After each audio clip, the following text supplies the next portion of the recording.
가장 중요한 민생 현장이 여기 있습니다.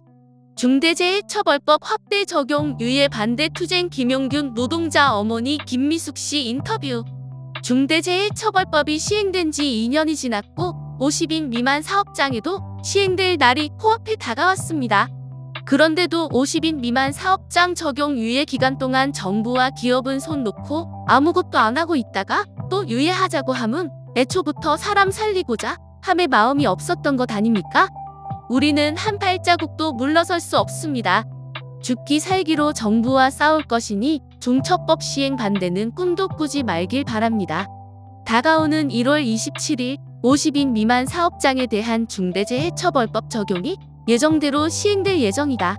지난 25일 국회 본회의에는 50인 미만 사업장 적용 시행을 2년 유예하는 중대재해처벌법 개정안이 안건으로 상정되지 않았다.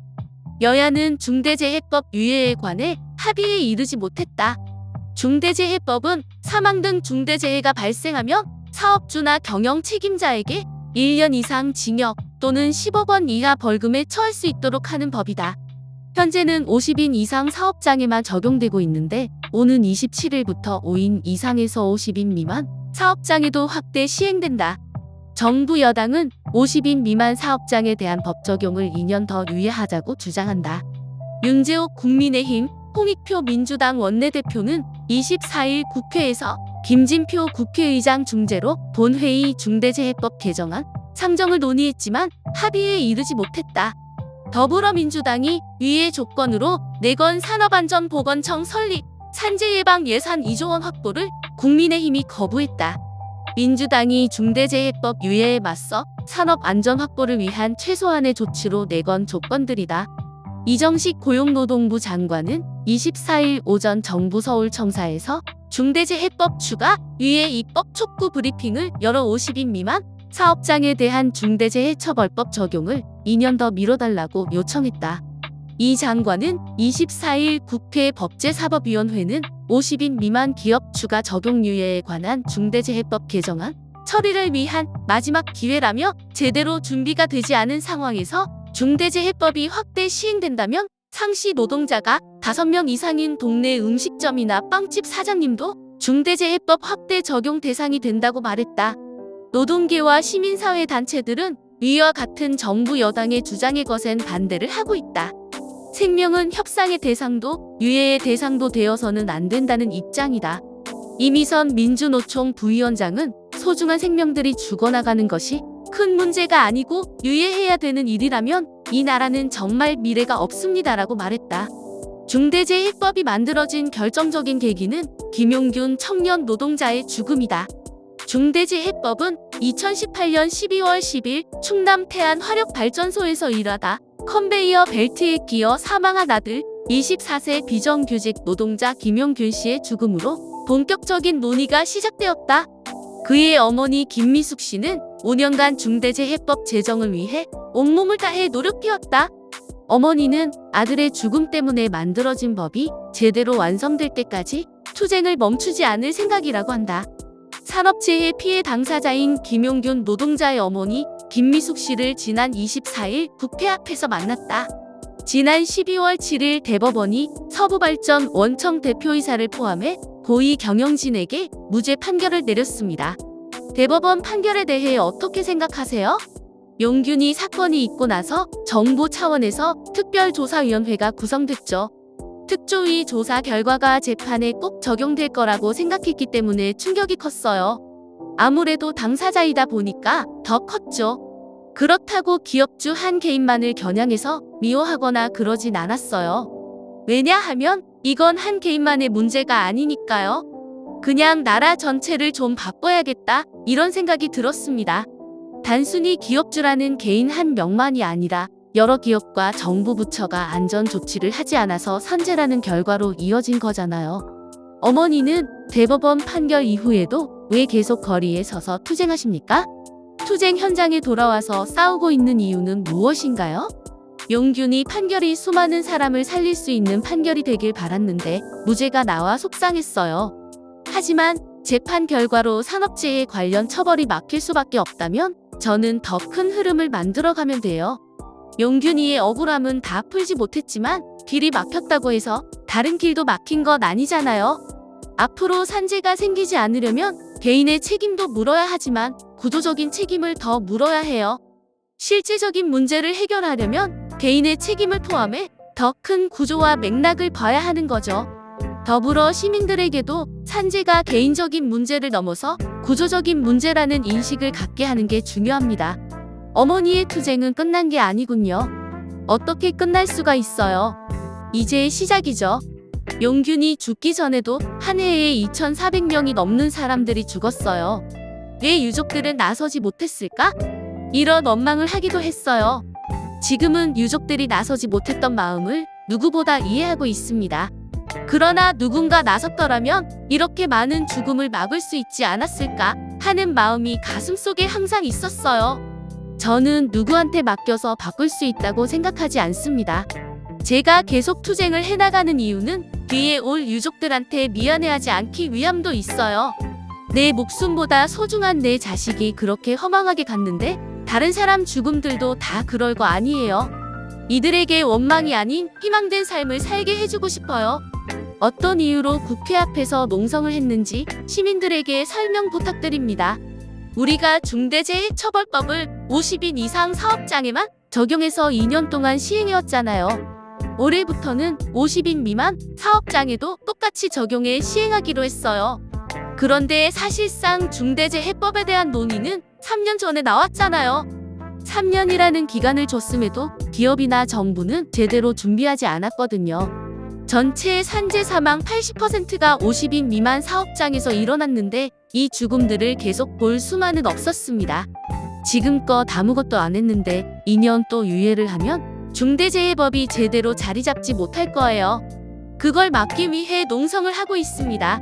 민주당은 중대재해처벌법 유예 협상 조건으로 산업안전보건청 설립을 내세웠습니다. 타당하다고 보시나요? 민주당이 그러면 안 된다고 생각해요. 사실 민주당도 재계의 눈치를 보는 입장이라고 생각해요. 기업들의 눈치를 봐서 중대재해법은 유예하되 산업안전보건청을 만드는 식으로 무마하려고 했던 것 아닐까요? 그런데 산업재해로 한두 명이 죽는 게 아니잖아요. 이걸 그냥 또 유예시켜서 당장의 죽음들을 그냥 내버려 두자는 거잖아요. 생명을 등한시하고 죽이겠다는 것처럼 보였어요. 이건 정말로 민생을 생각하는 게 아니죠. 목숨으로 대가로 거래할 생각을 한다는 건 잘못된 일입니다. 중대재해처벌법 만들기로 한 지 사실상 3년이 지났습니다. 이 법이 시행되기 전에 정부는 어떤 준비를 했어야 했나요? 당시 법을 만들 때 50인 미만 사업장은 정부의 지원이 필요하다는 이야기가 나왔어요. 그런데 2022년 법이 시행되면서 정권이 바뀌었어요. 그때 제게 구체적인 안을 들려준 사람은 없었습니다. 중대재해법의 핵심은 산업안전에 대한 문제를 원청이 책임져야 한다는 것입니다. 안전 예산을 책임지지 못하거나 제대로 안전 조치하지 않아 사고가 나면 원청에게 책임이 있다고 명시했습니다. 현실적으로 50인 미만 사업장 중에는 정부 지원이 필요한 영세한 사업장, 노동환경 열악한 사업장들도 많을 거예요. 그러나 그런 사업장이 얼마나 있는지 현황 파악조차 되어 있지 않습니다. 그런 점에서 정부가 해야 할 의무를 다하지 않았다고 생각합니다. 정부는 50인 미만 사업장 현황 조사가 끝난 후 안전 예산 확보 등을 통해 영세 기업의 안전시설을 설치하고 안전 인력을 늘릴 수 있도록 지원해 줬어야 합니다. 그런데 정부와 여당은 이런 일을 하지 않고 법 집행 시기가 다가오자 적용 유예를 들고 나왔습니다. 정부나 국회 모두 할 일을 하지 않고 노동자 목숨을 담보로 버리는 어떤 협상도 용납할 수 없습니다. 법 집행 이후에 생기게 될 모든 문제에 대한 책임을 정부와 국회, 그리고 기업은 인력과 예산 확보를 통해 노동자의 죽음을 막으십시오. 그리고 사업주는 사람을 죽이지 않는 방식으로 좀 더 떳떳하게 사업을 운영하십시오. 그동안 국회의원들의 반응은 어땠나요? 비슷하죠.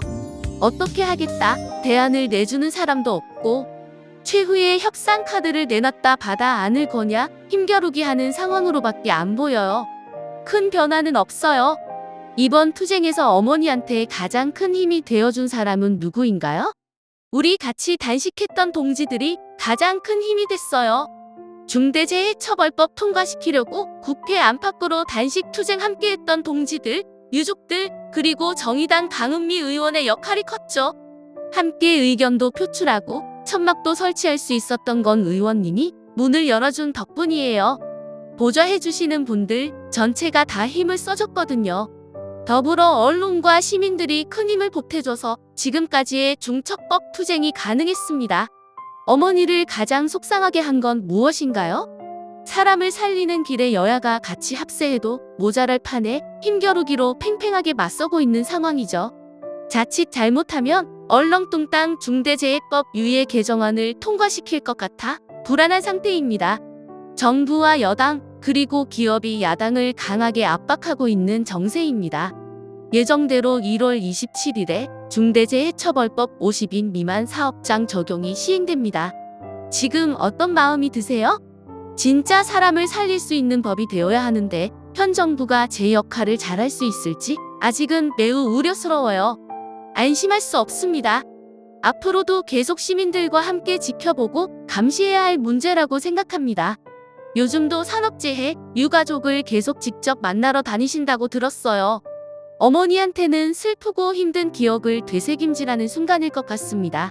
유족들 만날 때마다 가장 고통스러웠던 순간으로 돌아가죠. 사실 만나러 가는 마음이 가볍지는 않아요.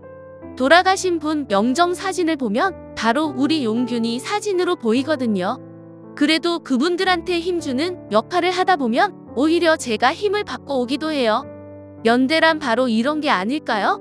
앞으로 어떤 계획을 세우고 계시는가요?